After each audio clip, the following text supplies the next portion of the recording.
আচ্ছা, আপনি কি মানব রচিত বিধান চান নাকি আল্লাহর বিধান চান? আমরা অবশ্যই আল্লাহর বিধান চাই। আমরা মুসলমান ঘরের সন্তান হিসেবে আমরা মানুষের তৈরি বিধান, মানুষের তৈরি জীবন ব্যবস্থা আমরা চাই না। যারা আজকে গণতন্ত্র চায় তারা মুসলমান না, মোমেন না, ইমানদার না, তাদের ইমান থাকে না। আমরা যারা আল্লাহকে বিশ্বাস করি তাদেরকে আল্লাহর হুকুম মানতেই হবে। আল্লাহর হুকুম না মানলে তারা মুসলমান থাকতে পারে না। এই কথাটাকে বলতে হবে। ভাই আসো, তোমরা ঐক্যবদ্ধ হও, লা ইলাহা ইল্লাল্লাহ মুহাম্মদ রাসূলুল্লাহ সাল্লাল্লাহু আলাইহি ওয়াসাল্লাম। আমরা আল্লাহর হুকুম বিধান ছাড়া কারোর হুকুম বিধান মানব না। যারা আজকে মানুষের তৈরি জীবন ব্যবস্থা চাচ্ছে, জীবন দর্শন চাচ্ছে, তারা কখনো মানুষকে শান্তি দিতে পারবে না। আর যারা মানুষের তৈরি বিধান প্র্যাকটিস করতেছে তাদের এই জনজীবনকে দুর্বিষহ করে তুলছে। আজকে আমাদের মতন তরুণদেরকে তারা ভুল কাজে পরিচালিত করে রাজনৈতিক স্বার্থ সিদ্ধি করতেছে। এখন আমাদের যারা তরুণরা আছে তাদেরকে আল্লাহর হুকুমে ঐক্যবদ্ধ হয়ে আল্লাহ দ্বীনুল হককে মানব জীবনে প্রতিষ্ঠা করতেই হবে।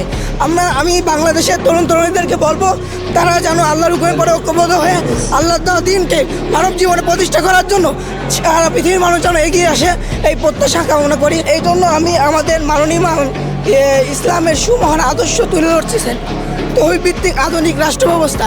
হিজবুত তৌহিদের কাছে একমাত্র এই প্রকৃত ইসলাম আছে।